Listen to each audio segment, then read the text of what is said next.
Sometimes words aren't necessary. The crowd will tell you what this moment is all about as they await the first bell for Manny Pacquiao's return against Mario Barrios. Oh, Manny Pacquiao, and the difference is huge. Well, either way, this crowd has received Pac-Man's return in a big way, as you'd expect.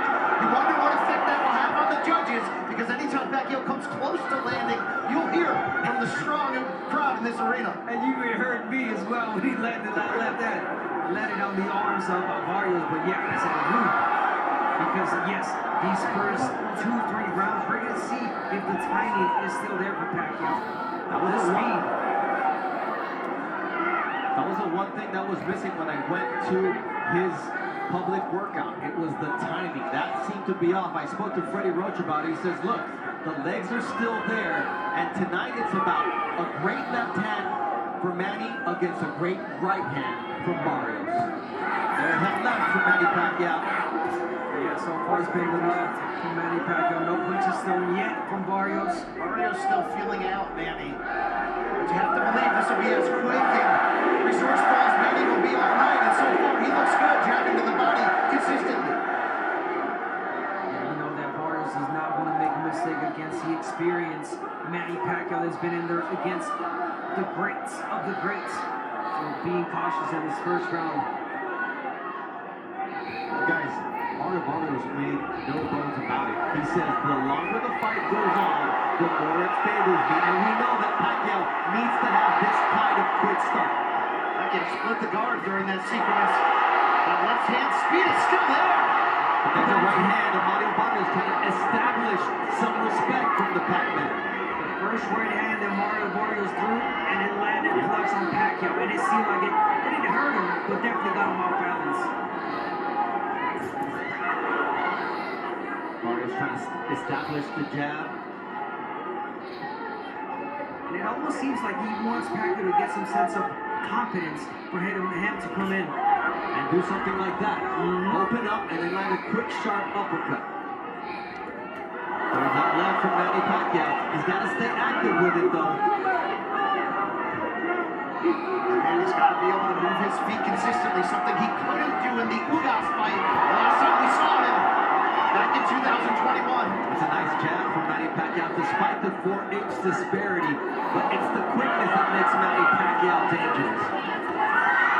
And look, against 𝐅𝐿𝐠𝐡𝐭, he told members of his team, I could see the shots, I couldn't get there. Tonight, he's getting there. Definitely is. There's not much punches thrown in this round, but the punches that he did throw were effective.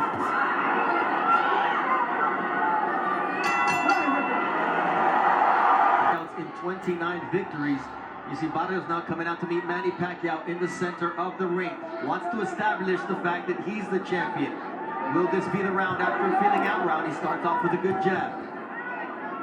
He has to take the lead, meaning Barrios, with the output to control the terms of this fight. And really, as he said all week, make Manny look and feel like the older fighter. Yeah. Again, it felt like the first round was definitely a study round for Barrios. He saw what he needed to see. He landed the right hand. Pacquiao comes in forward, opens up. So now it's Barrios trying to get the jab going. But again, Pacquiao, you see the old Pacquiao coming in with the flurry, stepping back and getting back on that jab. That was a quick 1-2 from Pacquiao. What was not quick was his exit. You see the feet get tangled there. As Thomas Taylor, the third man in the ring, immediately says that it was the feet getting tangled. It'll happen after when a southpaw and an orthodox fighter step in the ring together. It happens all the time, but even in knockouts, sometimes when you go down, even if it was no punching, you kind of get a little bit distracted. Speaking of Barrios, but no, he's getting back on that jab. Pacquiao has the chance to achieve many different historic feats tonight. One of them is becoming the first boxer in history to hold a world title in 4 different decades. Incredible to think about. And the fact that he would be the first ever inducted International Boxing Hall of Famer to not only come back, but to also be crowned a world champion. But to do that, there's a lot that yet needs to be done. That was a nice jab and followed by a body shot early as well from Barrios. He definitely needs to work the body against the older 46-year-old Manny Pacquiao. Break him down. That's it, that was off. very ill-intentioned counter right that Barrios wanted to punish Pacquiao. But that's a nice left, and then a jab counter from Barrios. So there's an answer from Barrios now in the second round. There's an answer from Barrios, the right hand.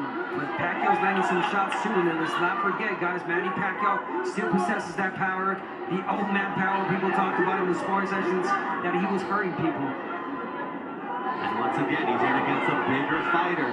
Barrios' team said they wanted him to come in at around 168 pounds on fight night. Pacquiao nowhere near there. Remember, Barrios hasn't been on the fight at this level exactly, but he's been on the pay-per-view level twice in losses to Gervonta Davis and Keith Thurman, and he talked so much this week about what he learned from those in terms of maturity, education, patience. Pacquiao was patient and right, which is not his MO. He's a big left-hand guy, but you know, early on he was seen as a one-handed puncher. Good round from Barrios.